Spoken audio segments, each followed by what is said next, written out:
good evening, and welcome to The Truth Behind Behind the the Truth. What an exciting moment tonight, Yes.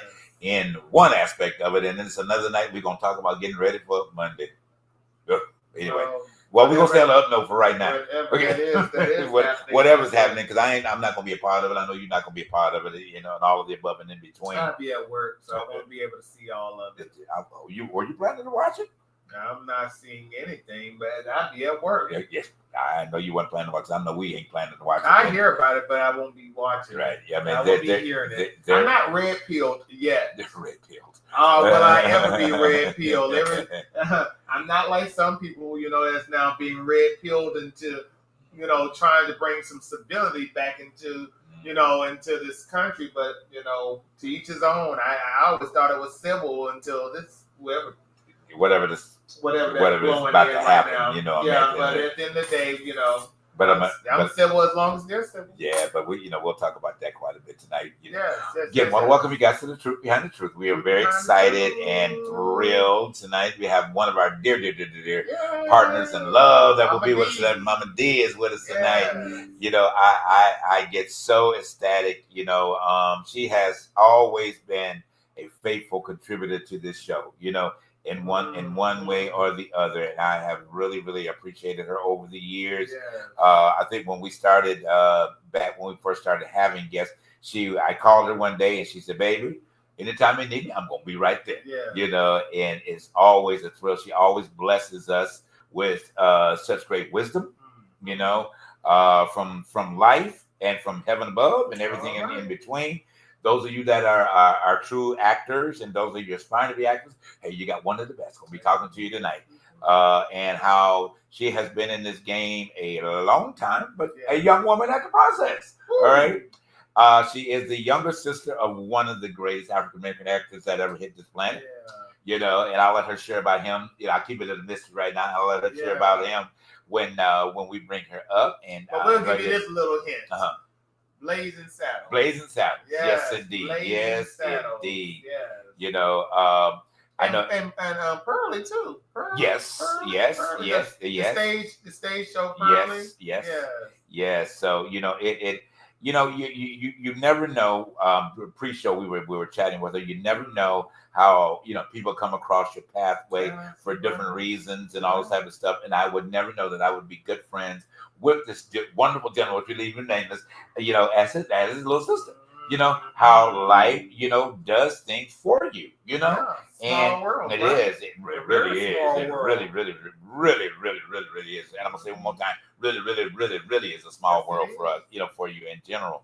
But anyway, how are you then? I'm good.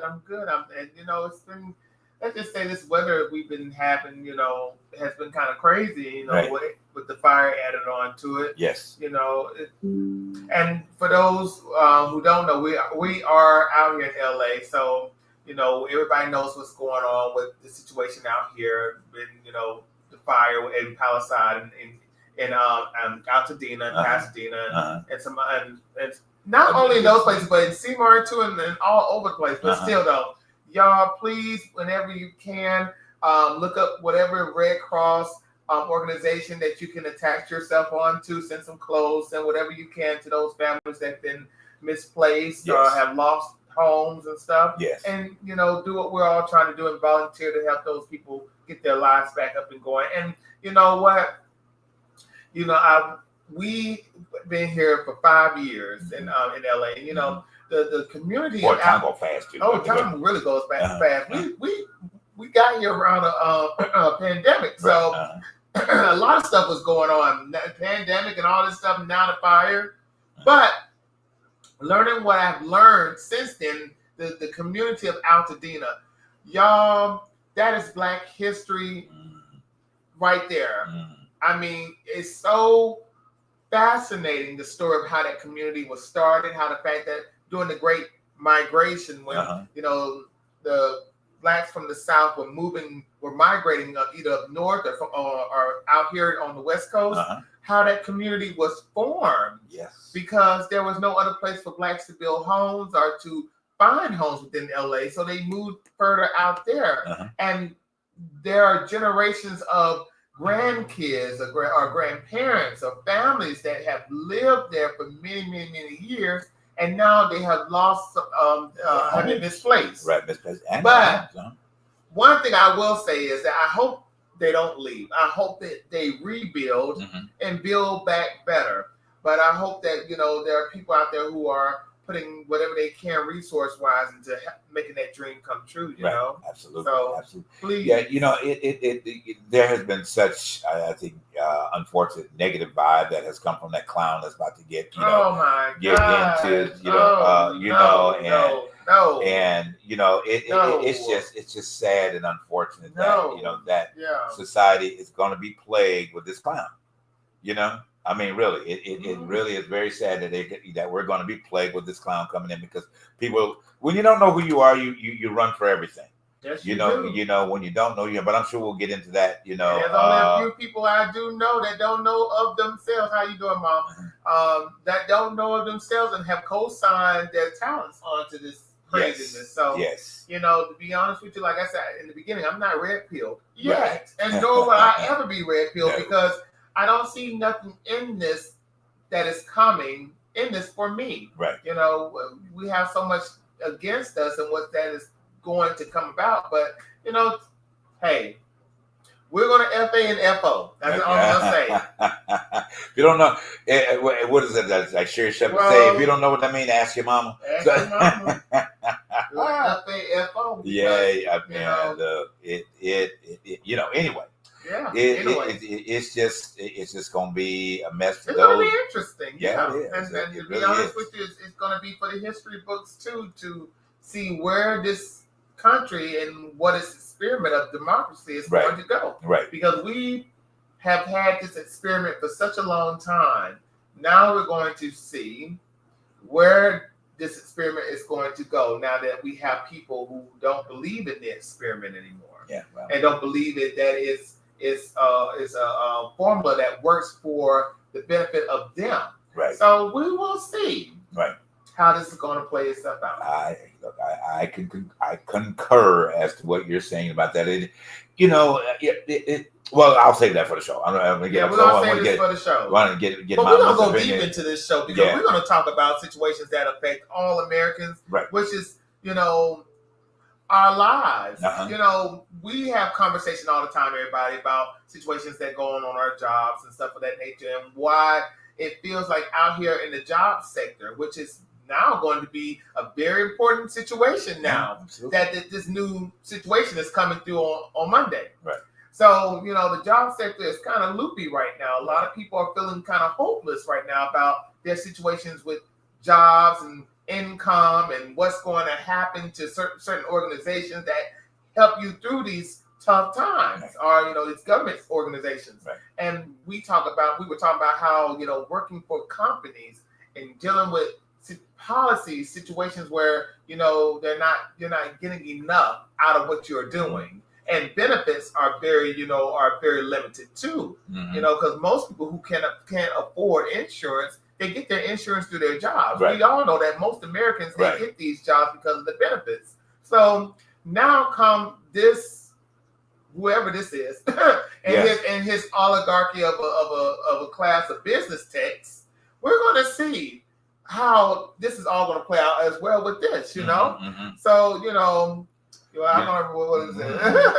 So but we're going to see how this plays out. Exactly. That is so true. Everything is not lost. Let's just say it like that. Exactly. And I concur with you. It is, but we'll get into that in a minute in the part of the show. So want to remind you guys again to support, what's going on out here in California. I mean, we really, really need that. Connected to the Red Cross, and different organizations that have nationwide support, so that you can contribute to that, as you would like to, and do that to help, everyone in the Palisades as well as up in the Altadena area, because it is going to be a tough rebuild, and it's no different typically than the hurricanes and and the tornadoes that hit different areas of humanity. And it's just an unfortunate time that it does. And everybody expects some levels of support when something happens in their community. And California is no different than that. It's just like a tornado could come through your community and sweep away your property, right, that doesn't mean that you should just uproot because a tornado just comes and sweeps it away. You find a way to rebuild. right. And I think, to be honest with you, with the situation, like I said about Altadena, that is what a lot of people would call generational wealth. And, I heard this lady, Miss Hunter, I forget her name, but it's going to come to me, it's going to register with me later on in the show, how she was telling this caller that, it's okay to uproot yourself out of situations of generational wealth, that, property right now is not of what you would call of generational wealth anymore. Basically, I think that's what she was saying.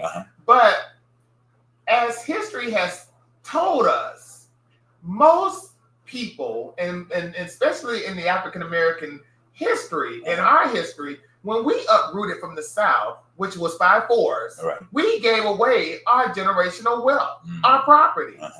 And, and I'm hearing crows. I call them crows. When I say crows, you know what I mean. Who are telling you to just give up. Get away from these cities. Well, it's not so easy. It's not. It's like you go tell a hoarder to throw away their stuff, but you know that it's a very complicated situation when you have stuff that you hold dear. So psychologically, when you say stuff like that, it tells me that, at the end of the day, you're being very inconsiderate of people's situations. Because people can just not just get up and leave. There's so much that there's a process to one's, mental situation when it boils down to leaving where they have come from and what they're so used to having. What they work for. What they have worked for. Right, exactly. So, I'm hearing this, people need to root from their homes, root from LA and all this other stuff. But yeah, easy for you to say, but not for those who have lost what has held them there for so long. So I always say, hey, I wish you would step in their shoes and do the same when something happens in your life. Right, it's true. Absolutely. You walk away from it, but I don't think it's that easy. I'm just saying. I got you.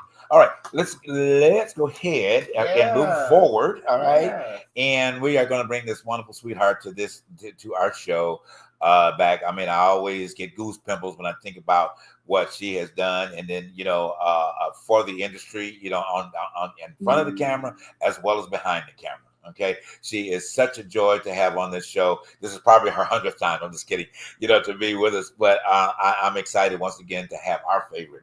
We call her Mama D, but we want to refer to the accolades that are out there. We want to say spiritual leader. We want to say preacher. We want to say anointed one. We want to say one of the greatest actors that ever hit the planet. That has been awarded of so many opportunities to bring wonderful characters to life, and still doing it, y'all. And also work for one of the networks that brought you the Jamie Foxx show, the Wayne Brothers. That WB that was just a classic of the 90s and of my time. So yes, he was part of that movement as well. So without further ado, I'm going to say the fabulous Diana West, but we affectionately call her Mama D. Welcome, my darling. Welcome back Thank you. Thank you so much. It's so good to see you all, and grateful that you are alive.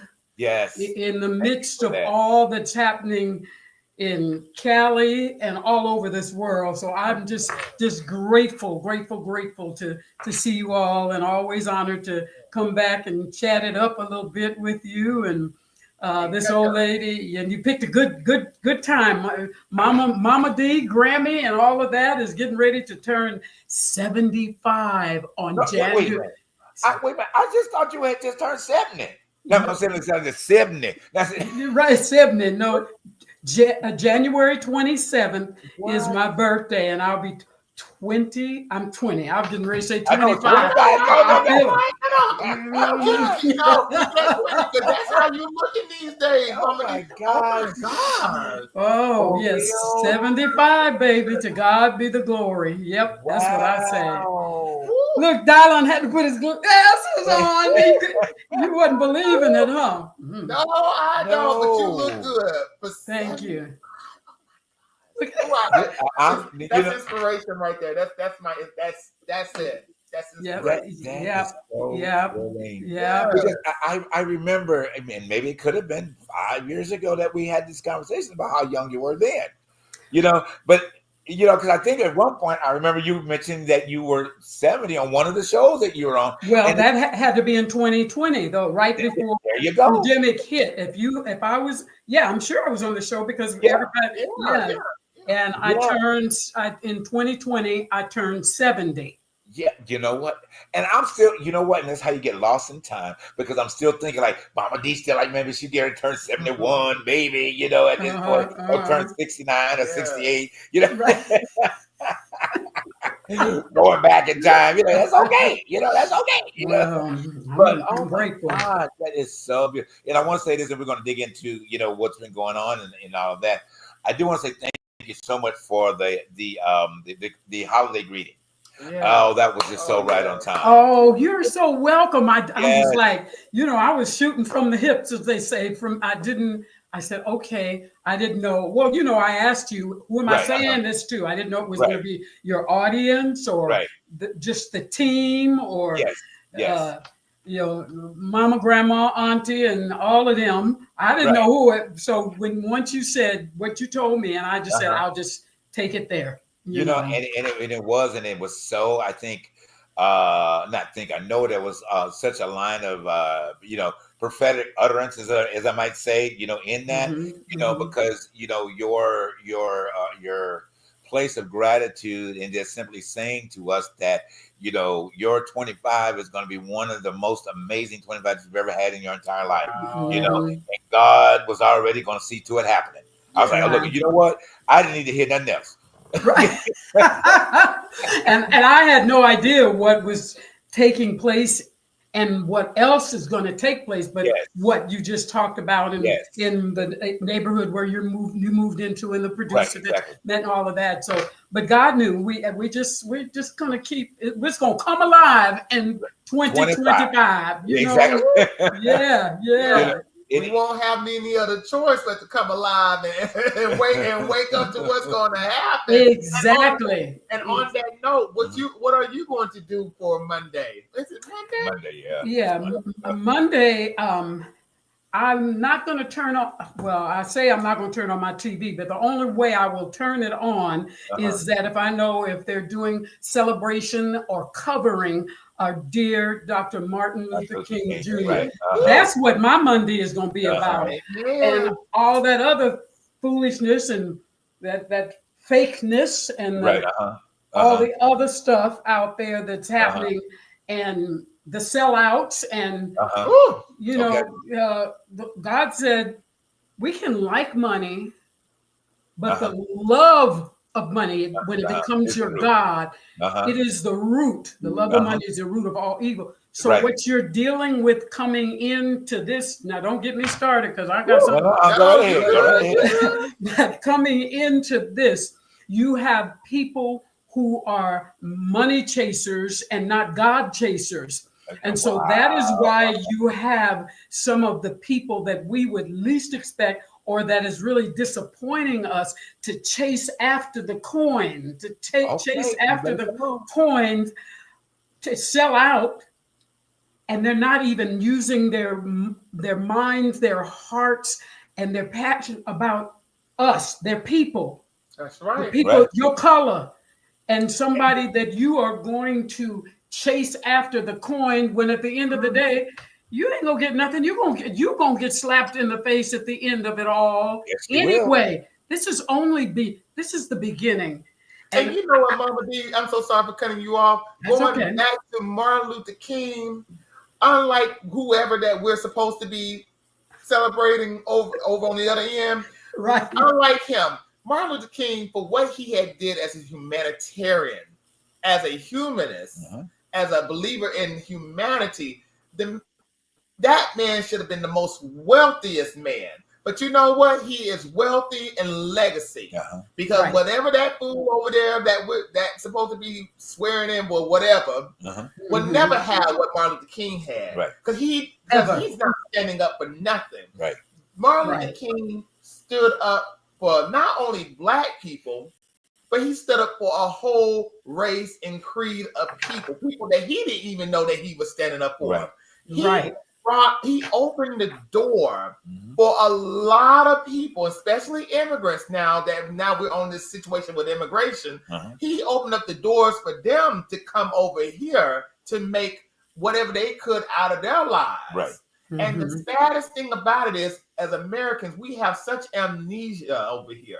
We have the culture of amnesia when it boils down to how far we have come to now we got somebody wanting to bring us back to what Martin had been marching and fighting and preaching all those years. And it's so sad that now we have come to this time. But, you know, that is what I want to put out there, because do you believe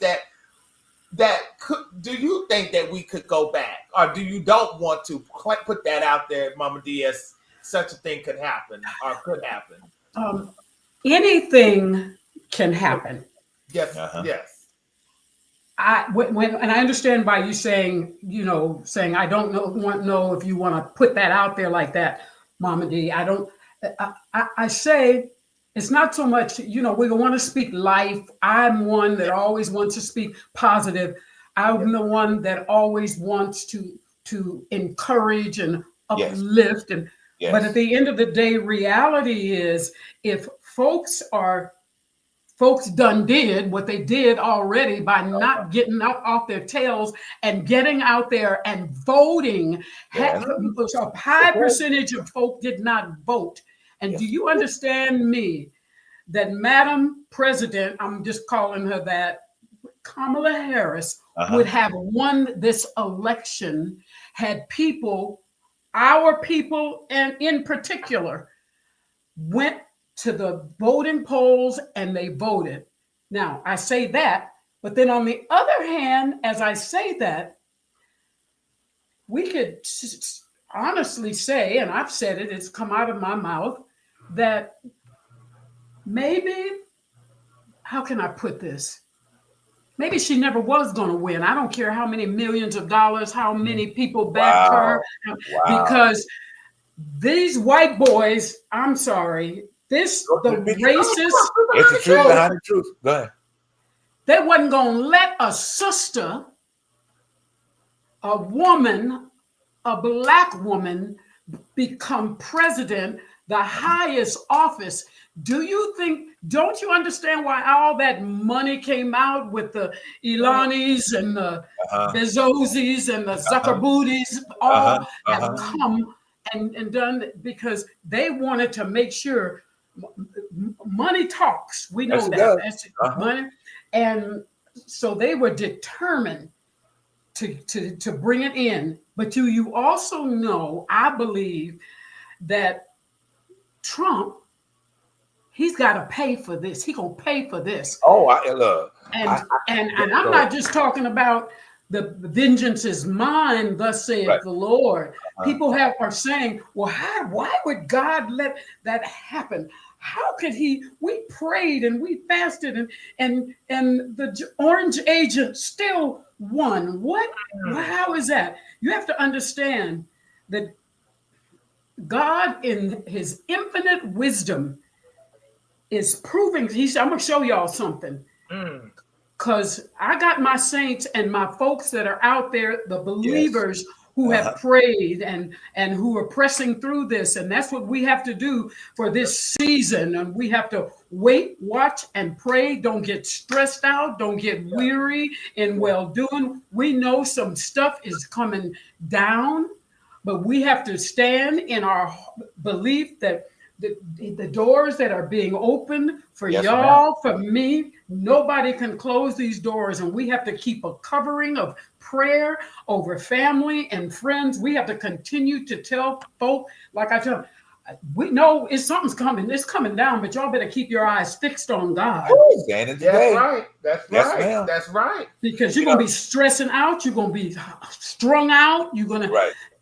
that this orange agent, along with all of the racist bigots, all of those, and all of those that he's going to try to, I guess, release the J6, the January 6th, those insurrectionary all of them, that they're going to all get pardoned, all that other stuff. This stuff is going to come back to bite him. And especially when those boys that dumped all that money in there and what they're expecting, and they're already talking about it, what they're expecting that these, especially those main three, want back. And if he don't pull that, baby. Look, we've been discussing that quite a bit since since this all has occurred, and it is just I you know me, I'm not lost words pretty much. Okay, right. But I think that one of the positions or postures that I have taken is I have to quote this. It happened after the election. It is my favorite thing. I have to say, like Whoopi Goldberg, but her character of Celie in The Color Purple. All right, when she brought the food up at the top of the steps and she slid it into Sugar Avery, and she ducked down, on the side of the steps, and she said, "I'm just gonna sit here and see what the wall gonna look like." Right. So that's been my mission for 25 on that side. Is I'm gonna sit back and see what the wall gonna look like. Right. We here at this show have did our best to guide people in terms of the proper decision on making a decision. It wasn't like we started, during the 11. We have been talking about that for 2 years. Okay. And the two of us even did a show on election night for 2 hours. The Truth Behind Truth was live. And we were expressing and sharing and talking about it and letting people know to get ready. I said, do not be fooled. I said, but the price of your egg is not coming down. Right. I told them right then and there, your groceries ain't coming down. And I work in the grocery industry. I work for a company that provides certain, stuff for certain grocery stores. And what I'm seeing is what you're saying. Nothing's coming down. Ain't gonna come down. And I can say this, Target is going to make a lot of chunk change. I'm just saying that from what I'm seeing. But you know what? Going back to what you just said, Mama D, is for the simple fact that you knew that these people were not going to give this woman a chance. I was watching this movie that Tyler Perry did called the 688 on Netflix, and I would want people to really sit down and watch that. It's called 688. Based on the Black women division within the military that was sent over towards Europe during World War II to get the mail delivered and back to the States. But the fact that even then you had a lot of high-ranking white commanders and generals that did not even believe that these women could actually do the job and do it well. The same rhetoric they used in that movie was the same rhetoric they used for Kamala Harris. And the DEI, what they would call hires. And I'm always saying to people, if you do not know your history, you're deemed to repeat it. You're deemed to repeat what these people have had and fought so much to have to deal with. Now it's coming to the forefront of what people are now throwing at us right now. And it's so sad that my generation, who do not take time to really understand the legacy that people like Martin Luther King or Bethune and all of these people who have opened up doors for us to do what we do, they did not try to think about those people that we are standing on those shoulders. And that is the problem with what's going on with this country. If you co-sign for that fool who is now talking about defunding public education, talking about pulling back what they would call critical race theory because they don't want to know the history of other people other than white. The saddest thing about the situation, if you're co-signing with that and you're Black, I don't know what to tell you. I don't know. I can't save you from that red pill. You're on your own. I think as a Black community, now y'all don't have to agree with me or not, but I think we need to start understanding that there are people who are dead set against what people like Martin Luther King was trying to do, was push us towards the future. But I think, to be honest with you, we need to start rooting some of these people out. I'm just saying. I'm just saying. And calling them out, honestly. Go ahead, Mom. No, I was agreeing. And the good, fearful side of what you just said, but even though it is a principal point, I honestly feel that there's too much fear in people in order to be able to do that. And the reason I say that is an opportunity. Where are all of those that oppose versus to being submissive to the whole process? You know what I mean? So I feel like there's been too much, oh, well, we're just going to see what's going to happen. We're not going to stand in allegiance as to not allowing this to happen. You know, because just the truth to be known, and we're gonna move on. Stop talking about him, but you know, the truth to be known is that I refuse to believe that clown got over the amount of votes that he did. If there was never a time of something being truly rigged, it was truly rigged. There is no way that these have completely went that red. I'm sorry, because this man is not that well liked. Right. Okay. Not that well liked. Okay. I mean, you know, the media has played that up so strongly. And, you know, and unfortunately, guys, I'm going to say this real quick. One of our dear media specialists is going to be back on in a few weeks. Tara Jones. Yes. You know, Tara, I think, Mama D, right there in Atlanta. One of right. We've been friends for years. Tara, so she used to work in the, for Channel 7 right there in Atlanta. So her media insight of being a reporter is so powerful to expose things. So we love having her on the show. But anyway, I just brought that up to say that the propaganda that these media platforms have put out here is horrendous. CNN and everybody else. Okay, because one of the things that they knew that they were doing. Let's just go back in time just a little bit. This man has never been out of the media in 8 years. Correct. From the very first time he won to the alleged time that run to the alleged time that he won, which he didn't win the first time. I don't believe he did. Man in office for some specific material reason. Okay, so these are the behind the scenes that none of us have access to at this point. But I truly believe that during this time that this man is here, let me put this out here. I'm not just got to say what's in me to say. He ain't gonna live through this whole time. You know what? I've heard that. Going to live through this whole time, and I've been saying it. Okay, and I don't want to necessarily say that I'm giving a prophetic moment, in this time situation, because you said it in a prophetic moment and it didn't happen. Well, you know what? I'm feeling in my spirit, church folk, because this man know, and you know, Mama, that hey, when we met, look, when the word of prophetic come on me, it come, and it be telling the truth. All right, I'm just saying, and I'm not saying I have to put it allegedly to protect, from that particular point. I'm gonna say allegedly to protect the insurance levels here. All right, right, exactly. But that man ain't gonna make full term.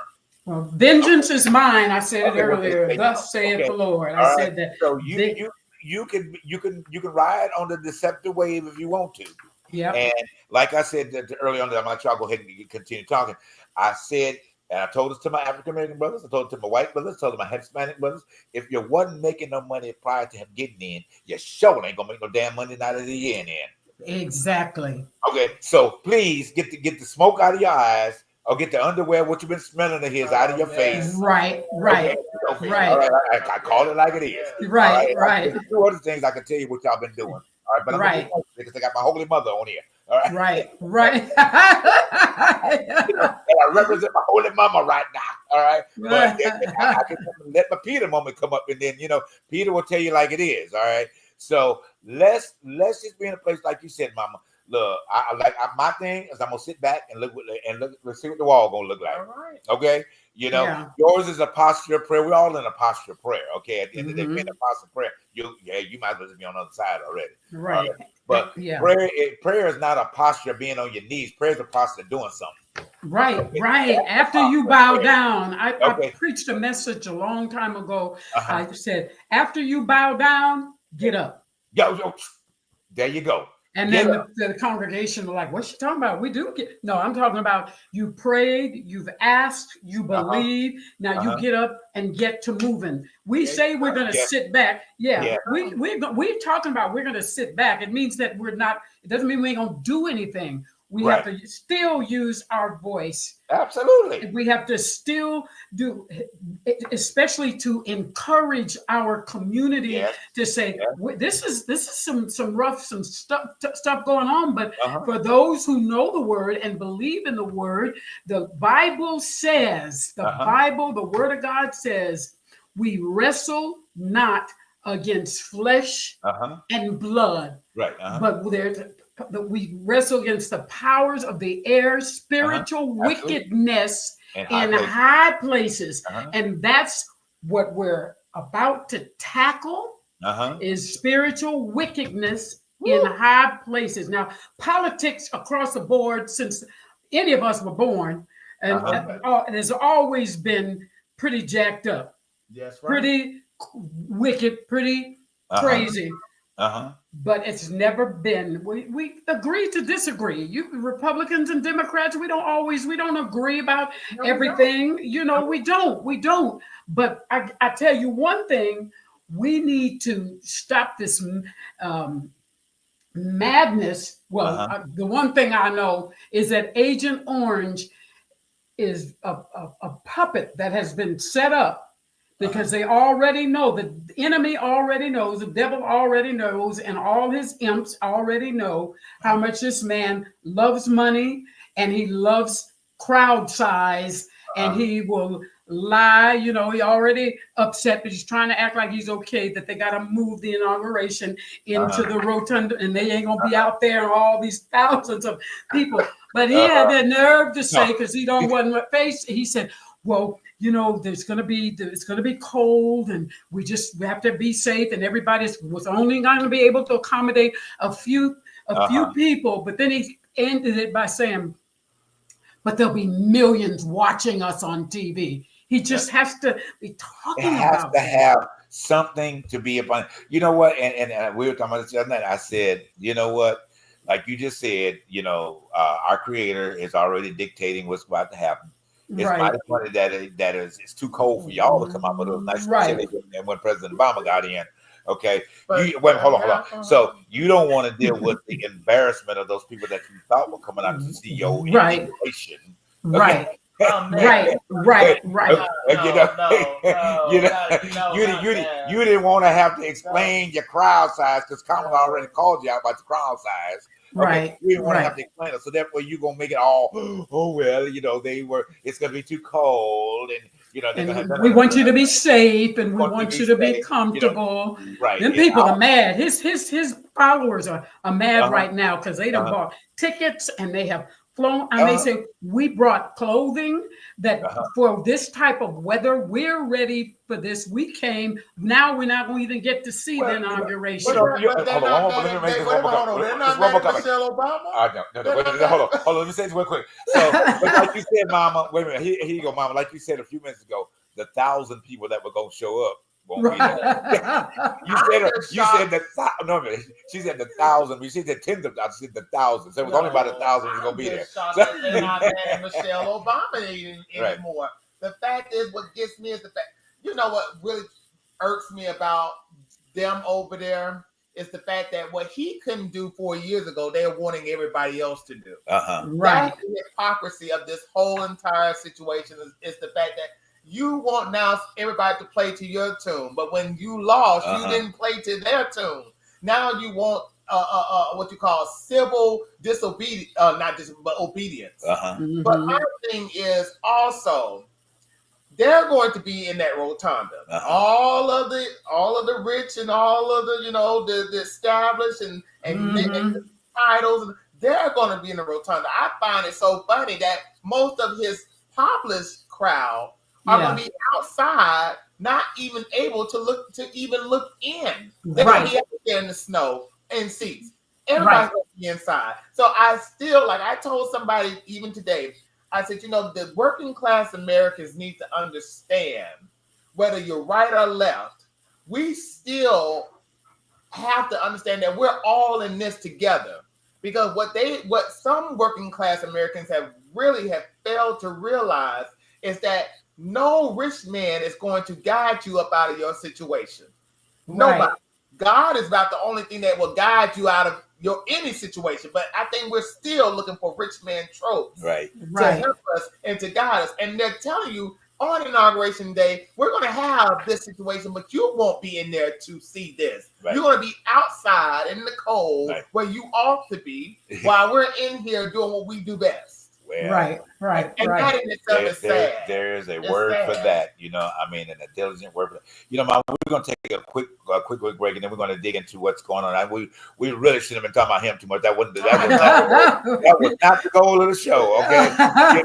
At all, to be even bringing him up, at the end of the day. Believe me, I have made it. I don't even want to talk about it no more. I know it has to happen here or there, but but we're gonna take a quick break, and then we're gonna come and dig it back and see about what's going on with you and all of that great stuff. And I think Charles will be back to be able to join us too and talk with him tonight. So we're gonna take a quick break, and we'll be right back.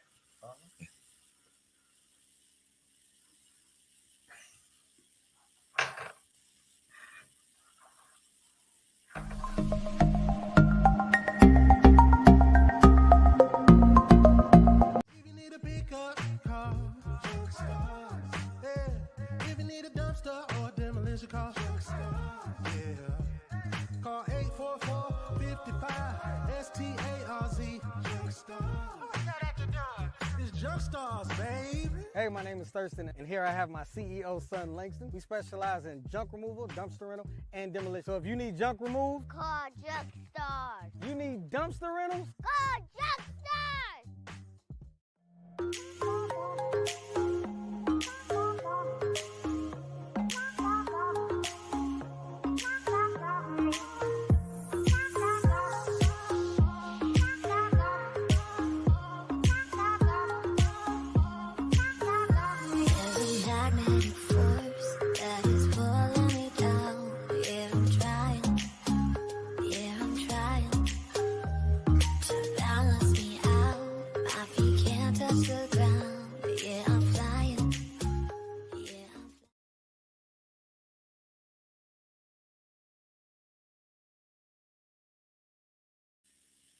All right, and we are back, guys. Ooh, Charles, you're back. Hey, welcome.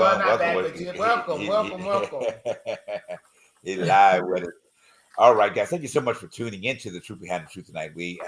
As you caught the first segment here that we did, it's been live. My mama's been sharing the truth behind the truth. Indeed. We want to welcome Atlanta's best kept secret. Charles. Our showrunner, our co-producer with us and all of the above. I'm sure Charles probably caught a lot of what we were talking about. Then we're going to go ahead, Charles, to give you a point, and we're going to get in and let Mama talk about what's going on in her world and all that good stuff. So you got the floor, brother. You can go ahead. It's all good. Let Mama D speak. Talk about what's I've been speaking, baby. You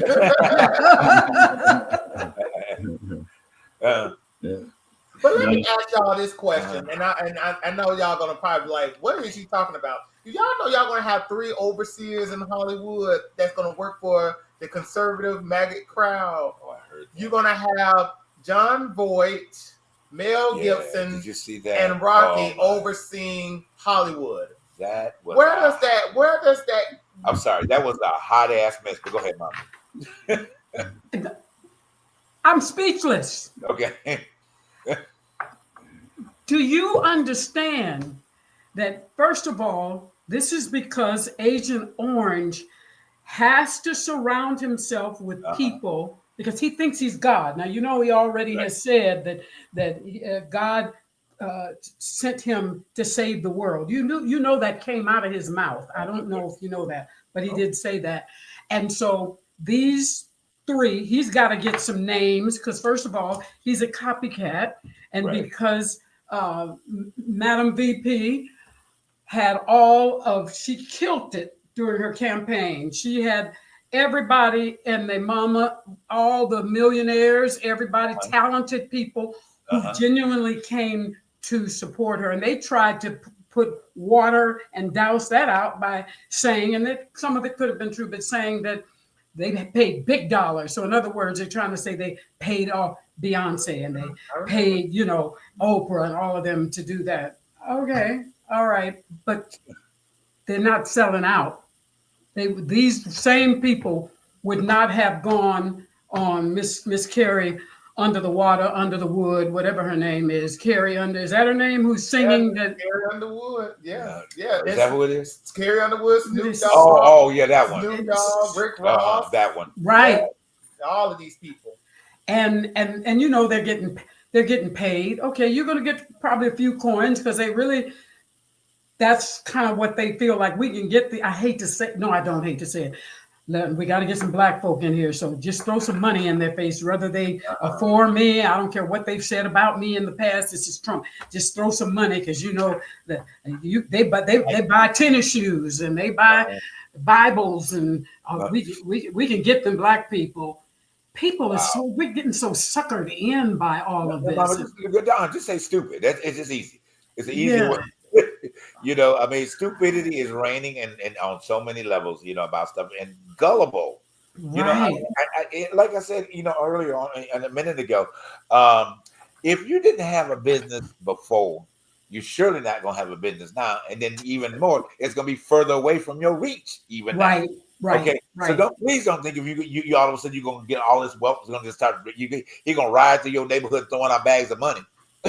Okay, that ain't about to happen. All right, no, if you don't stand for something, you're gonna always fall for any old damn thing, and that's why I tell people all the time: don't look for popular people to really rise up to the occasion. You've seen people like Stephen A. Smith, you've seen people like Charlamagne the God, you've seen all of these who they claim is speaking up for the black community, trying to say that we didn't. I kind of feel like Trump is not the issue. Well, brother, this man gonna give police full immunity over the fact of killing you. So, hey, if this is what you believe, fall on that sword. Just don't come asking for me for any type of help, because I'm gonna remember what you said, and then the process of saying Trump is not the issue. But Charles, if you have anything to say, go on and say it. Crazy. Well, you know I don't like the orange guy anyway, but it's come to a point where and this drives me crazy, how liberals or people to the left are so fair conscience. I don't do it because he did it. We're going to be better than them, but they don't care. They'll do it. Don't care about it and keep it doing it. And then we'll just keep on saying, oh, well, hey, let's not be like they are. Let's be better than them. Let's just try to make everybody get along. And they're not going to get along until they wake up and get a spine and act like they have some kind of understanding of how this game is played. Stop playing checkers because they're playing chess.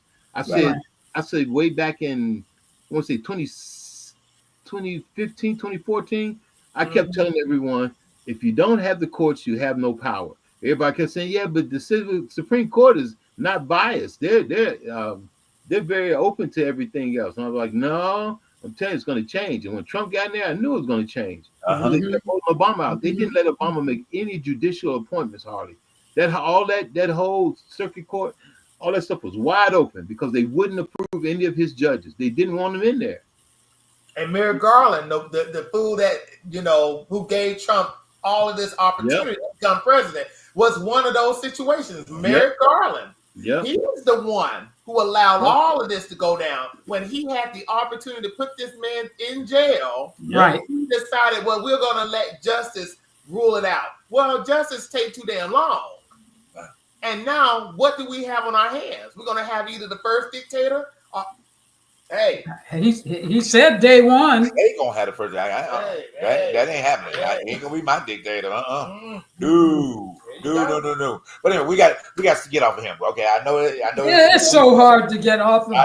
This is a crucial weekend, you know. But I did like what you said, you know, and out here, Mama, you know, as far as Dr. King and whatever. There was 2 points that you brought up, you know, going back to where you mentioned about prayer. Okay, Dr. King was a praying man, but guess what? He got up off his ass and got to right. You know, very, very bottom line. That was my Peter moment. He did get up and get something done. He stayed down there praying all day. So black folk, get up, stop praying. Okay, maybe we get something done. Yeah, I mean, y'all can pray and you can fast, but you got to get up and then hear God's voice. God didn't tell you to just sit down on your tails and not even so much that I'm saying get up and go out there and fight. And I mean, we fight, maybe not physically, but don't go back into a dark cave. Yeah. You got to get up and go to work tomorrow morning. Yep. Yeah. You got to get up and you got to face some of those very ones that are against you, the racists and whoever else that is in the building, and some of your own folk that are in the building that voted for him and brought him in, and they're going to be sorry for it later. So, so when you, after you prayed, after you bowed down, get up and go about whatever God has called your purpose and your destiny. Absolutely. Trump ain't stopping that for my life. I'm gonna still go to get on auditions, and I'm gonna be on set and whatever my call time is, and I'm gonna do what I do, and I'm gonna continue to hone my craft and continue to encourage others and continue to help to be a life coach. I'm not degreed or anything, but I think my life speaks for itself. So I'm going to continue. That's all you need. You know, you're the testimony by itself. So what other degree do you need? Right. What other degree do you need? Your life is that degree. But anyway, so tell us about what you got going on. I mean, I know you mentioned to me, you know, we were texting each other that you had got a few projects coming with Greg Allen, which I'm excited to see it here. Yeah. You know? He's wonderful, and as you all know, what we've talked about before, he's my acting coach. I still call him that, even though we don't have classes together. We're working together, but well, you know, JB, back in the day where I started going with him, but God opened the door, talking about 2025, and you know, we're doing more than surviving. We're going to thrive, and not just survive. We're going to thrive in this year and going forward. But he called me and told me about some projects that he was going to be working on. He's a working actor, so you know he's busy and he's making them coins and he's putting them back. And now he's coming out, and I know what he's doing is I'm going to write and direct, star, and do what I want to do, and not always being dictated by the networks or Netflix or Lifetime, Hallmark. I mean, God bless them all. We all get our work from there as well. But he and it's the first one will be, I don't have the release date on it, but we call it the Paw Paw series. It's called Paw Paw and Deja. Paw Paw is starring Greg Allen as the grandpa, as Paw Paw, and Deja is a little 8-year-old. No, she's a little older than, like 9-year-old, and the one that we cast for that role is absolutely amazing. So it's going to be the journeys, the adventures of Paw Paw and Deja. So the first one is the introduction, and I can't really tell you a whole lot about it because I'll give it away. But they're finishing up the editing, and it'll be out this year. I don't even know the platforms yet. And then he has another project which I'm in. This one is called Crazy. So it's crazy. So, but then I'll go back to your initial question when Greg called me about the end of it was.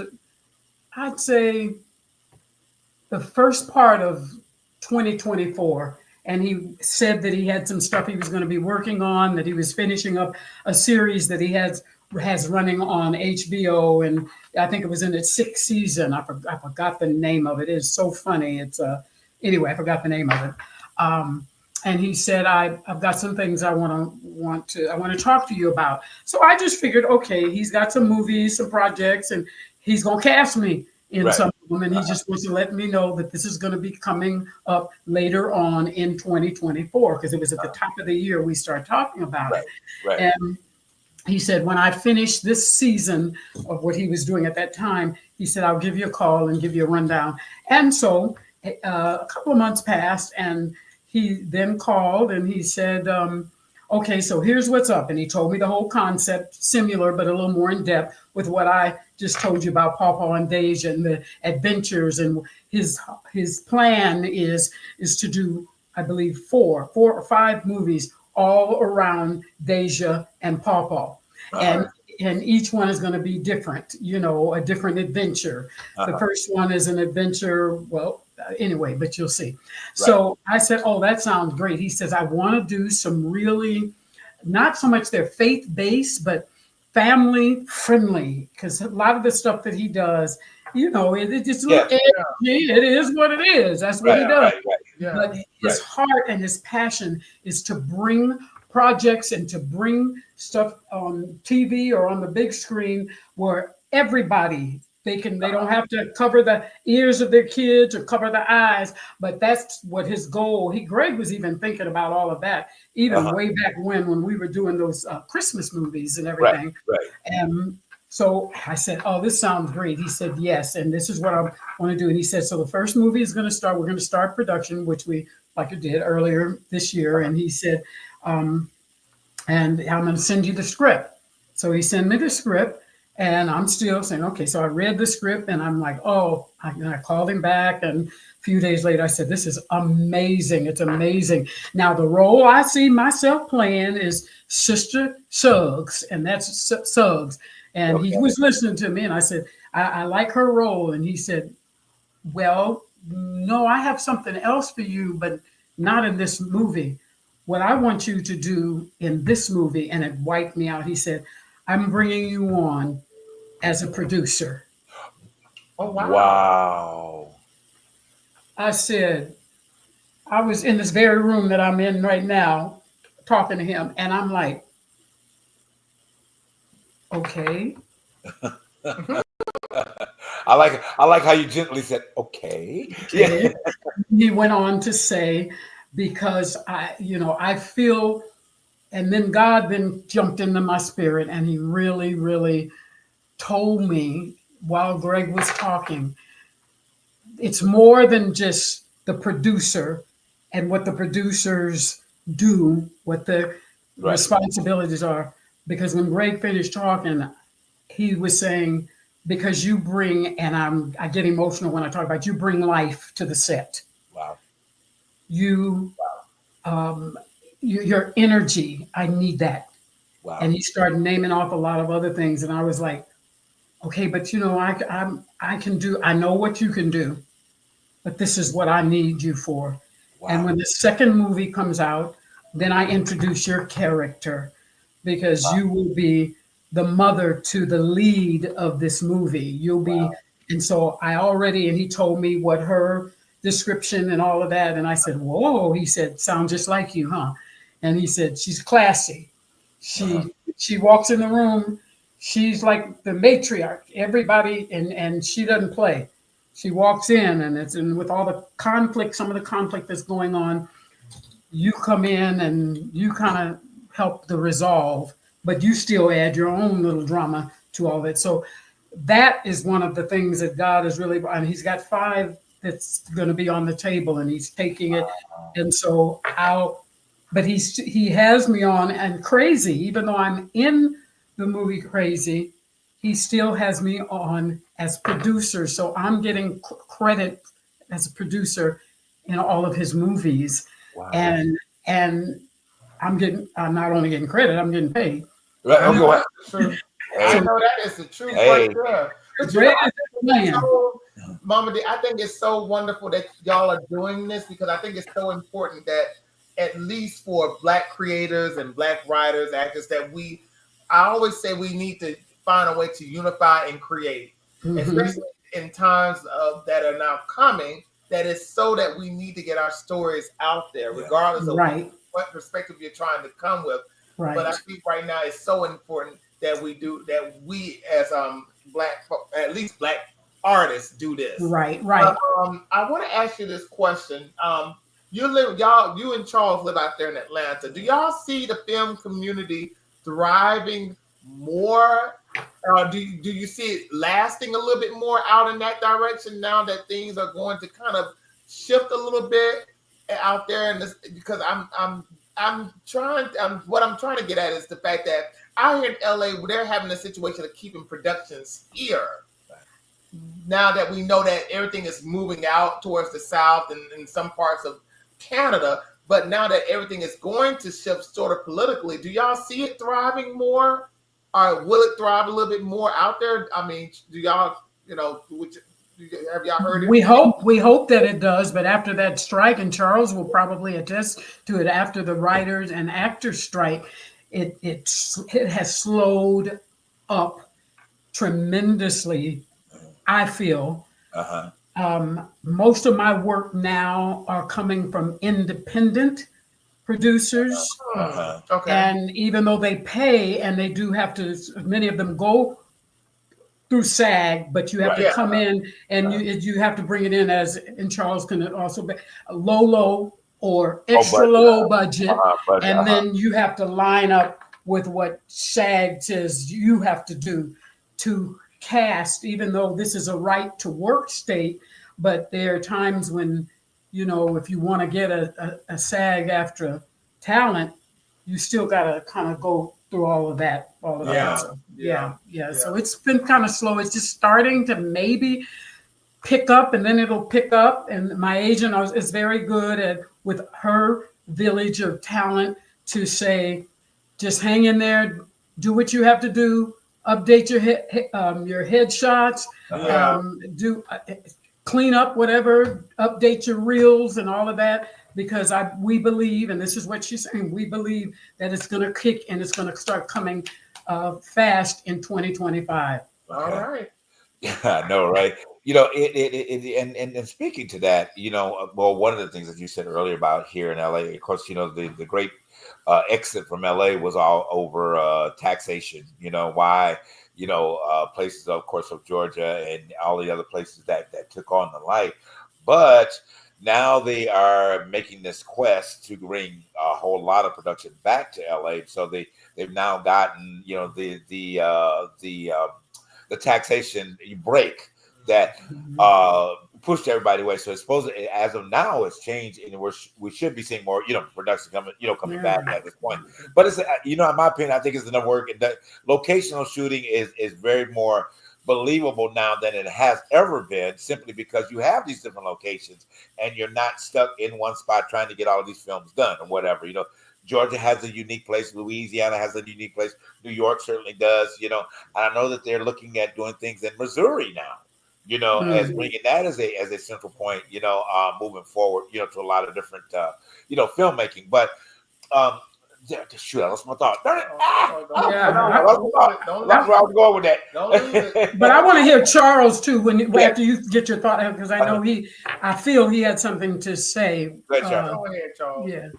Well, independent is true. Streaming has opened up the door to a lot of independent producers and writers.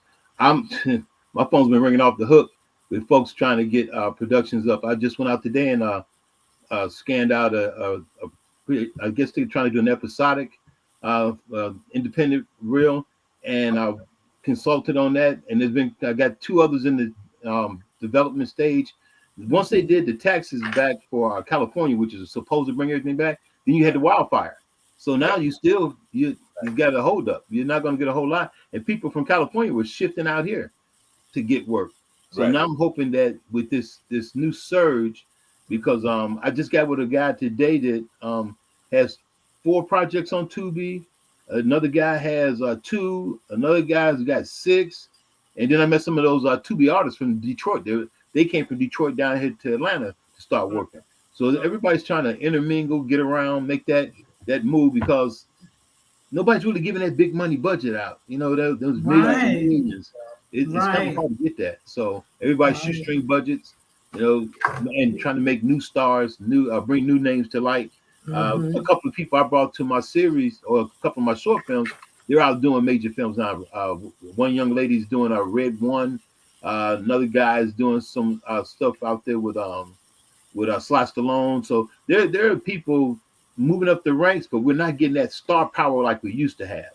So until we really get that thrust of ideas going again, we're just gonna be picking up scraps. Right, and he's right about Charles is right about the streaming. I mean, there's 5 of the movies. Well, I've got, along with Greg's the next movie coming up, but there's 3 that I'm doing now, and basically they're doing it for Tubi, or they already got it set up. Even, and a few of the ones that I've already done, the independent films, are launched on Amazon Prime, Apple TV.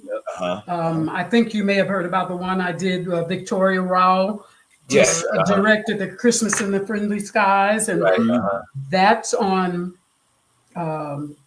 Amazon Prime and Tubi, Apple. It's about 6 outlets that it's on. But you're right. That's where everybody's going with it that way. And that's a blessing in disguise for those who are independent filmmakers, because now you don't have to try to rent out a theater. You can just try to get your stuff on a platform, on a streaming platform. But it's been, those streaming platforms have been like the bane in Hollywood circles. You know, people who believe in the, in the concrete foundation of what it is to be, to get into this industry and to keep the industry going, especially if you're a theater owner. It's one of those things that, well, if this film don't do too well, then it's going to go into streaming and I'm going to lose money and all this other stuff. But I say for those who are independent, thank God for the streaming platforms. Thank God. Yeah. I mean, I think that what it does get the ability for working actors, to work more so than trying to look for a network or a major studio to be able to pick them up, even for a small role. Right. So it does create a better platform for that, independently. And honestly, I because of what it is, I don't ever see it shift going back to the bigger sites, unless it's get a Marvel movie or one of these, super busters, that could be. But the real stories, I think, are being told by these other studios. As long as they don't ban them like they did TikTok. Oh yeah. See, that's the thing. Lord. As long as they don't ban it like TikTok, because now that see, that's the situation that I'm always thinking about. They can, if they feel like a certain organization is bringing too much of what they would call too much progressive content to the world, I fear that they would try to ban it. And to be honest with you, I'm hoping and praying just because they could get rid of TikTok, they won't get rid of these streaming services.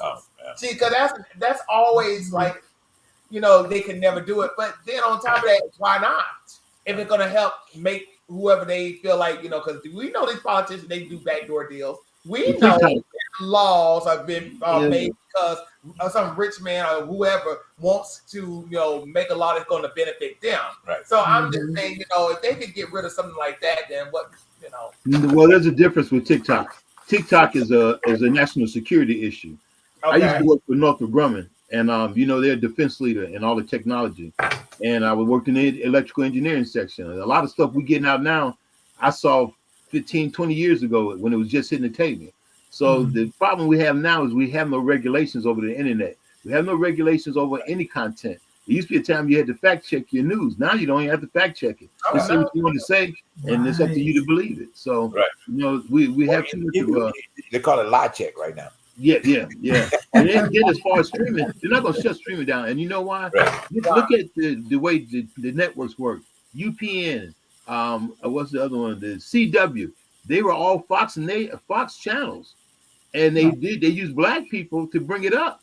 And once they got what they needed, they got rid of all the black shows, and it became an all-white channel. Well, Tubi's owned by Fox also, and it's full of black content. So as soon as they put it up to where it needs to be, they'll erase all that black content, and it'll be mostly white again. And see, we go in, we get in where we fit in. We're survivors. So we're going to go there to get our things started. But the one thing we need to do, which I agree with Dame Dash and a couple of others, is we have to have our own platforms in order to thrive. We can't just keep running to the oligarchs that are running the movie industry and begging them for crumbs all the time. Because remember they said that black films don't sell. So they put Kim Kardashian on the front of Tyler Perry's movie, and she wasn't even in there 3 minutes. I know, right? So Well, and that's a very historical moment, or what is that thing that they used to have on TV? But anyway, Our culture moment. Well, you're one of those. But I think honestly that and kudos to you and Greg Mumman for realistically finding a place in this industry to make things happen from that level, and recognizing that there is true talent outside of the big names. you know, because then it creates work for those that are striving to be able to, to be a part of the industry and maybe don't understand how to create their own content and all these other type of things.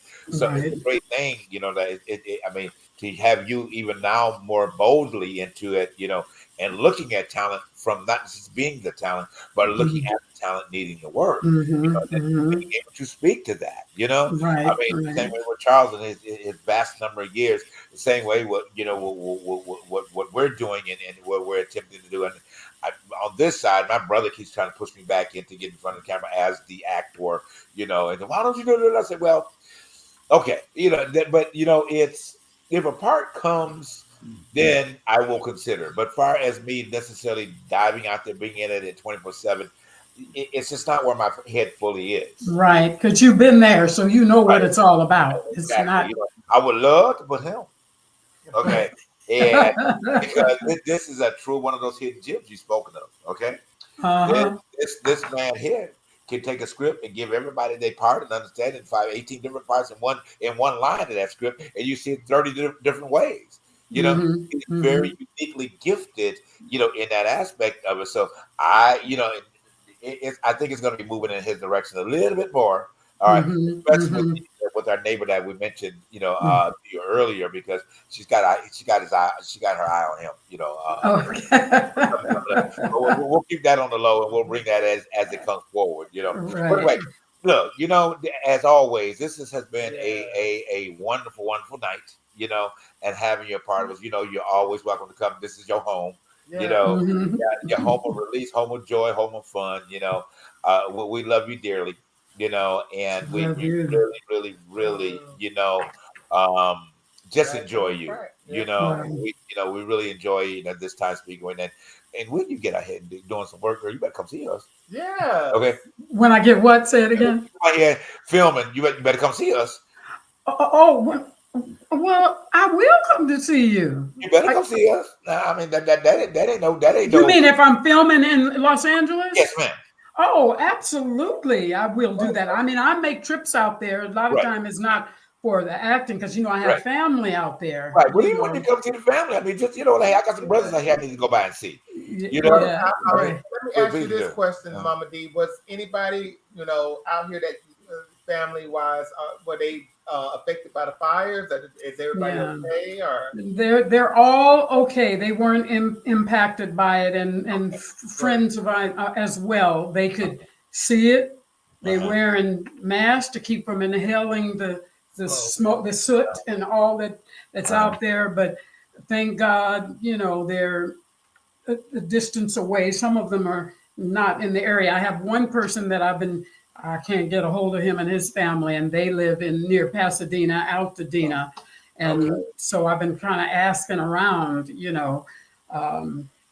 because I just haven't heard from them. And that, I don't know if I don't know if the service of iPhone or whatever, I don't know what's happening, but I can't get through to them. But no, thank God they're all good. And we just continue to, as you know, to pray for those who have lost. I don't know what it's up to now. Last I heard it was 16 people that were dead. I think it's like 27 at this point. Oh, and then wiped out. I mean, they meant wipe out these houses, and so just hearts go out to all of them. And and just addressing one point, first of all, Charles, how's your son? I mean, I know he's out here with us in the same. Is he okay? They dealt with power outages, but they're doing fine. Okay, perfect. One thing I will say to this, for those that feel the need to be very critical about what has happened, here in LA County, please watch yourself and what you say. Yeah. Okay.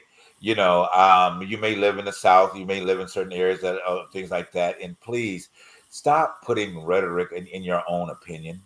Okay, about what you feel that people's lives are going to be, and also, number one, you don't live here. Okay, we were blessed. We've had situations around us that have experienced it. Altona's not far from here. Pasadena's not far from here. We're here for a purpose, whether you like it or not. And we're gonna fulfill our purpose. At the end of the day, I mean, we have an open home. Mama, if you ever need a place to stay when you come out here, you know, your brothers is right here, got room for you. You know, Charles knows. Charles has been here many times, you know, whatever the case may be, to be that. But we're here for a purpose, whether you like it or not. You know, so please just don't put disclaimers over people's lives that you have no understanding about. Right. You know, and stop trying to make them feel doubtful in where they are because you think where you are is where you are. That's the point. Where you are is where you are. Where we are is where we are. Okay. Right. So we love y'all. You know, thank you, Mama, once again for being here tonight. We love you so much. Okay, come, you know, anytime to share. You know, and we do keep us in the loop so we can, you know, even promote when the different, you know, projects are coming, you know, being released. You know, Okay. and I know I mentioned it. Tell Greg to get his ass onto my show. Okay. Tell him just like that, because that's how Greg talk to you. You know what I'm saying? Look, you ask on the line right. I know that way. You know? Right. Well, we have to try to work that out. I usually, I'll mention. I know he knows you, oh, of so course, it's not. You know, I stole all his techniques from when I was taking the acting class. I'm saying you better know. Yeah, and right. Book, as I always brag on, you know, the fact when I was taking acting from him, he said, "If you ever take my class, promise you, you're gonna be a working actor." You know, and everybody that was in my class with him, in one way or the other, was a working actor. If they listened to what he told them to do in class. Now you got those that don't do what they want to do anyway. But you know, but those, they all became working actors. You know, Ken, Daryl. Oh gosh, I could just a list of you know, people that were in my class with him have all been working actors. And that's great about him, because the one thing I love about him is in these projects, he is casting some of his talent. I mean, not when talent, his students. Right. And he's worked with them. He has a master class. He knows who can bring them. Well, we still auditioned them, you know, when we were looking for the roles, and they still had to come. But at the end of the day, there were some where he already would tell them, all right, I know you can do this. I know. So I love that he's bringing those his students on board. Yeah. On board. And we need it more needs of to that. be like that. Yeah. It does. It needs to be more of that. Like that. Create that circle. You know what I mean? And then that's what. If Adam Sandler can do it, right? Hey, Greg Allen can do it. Greg Allen. You know exactly. All right. Well, Mama, thank you so much. You know, again, thank you. And we will see you soon. Okay. Thank you. Love you too. You know, guys, you know, hey, you know where we are. We're each and every week. We will be here on The Truth Behind the Truth. If you are, again, number one priority, support, you know, the families that are in dire needs out here. But we were also asking you to support us at this particular time. Our pay sites are available to you. We are on Venmo. We are on Cash App. TTBTT show on Cash App, on our Venmo. It is The Truth Behind the Truth. Hey, no money is rejected. Because we want to carry it all into the places that we need to go at, and carrying this platform, the show, and everything else out, you know, as we've set it in place. All right, guys, we will see you here again. Guess what? On The Truth Behind the Truth. We love you. Bye-bye. Mama, see you soon. Okay, nice to see you.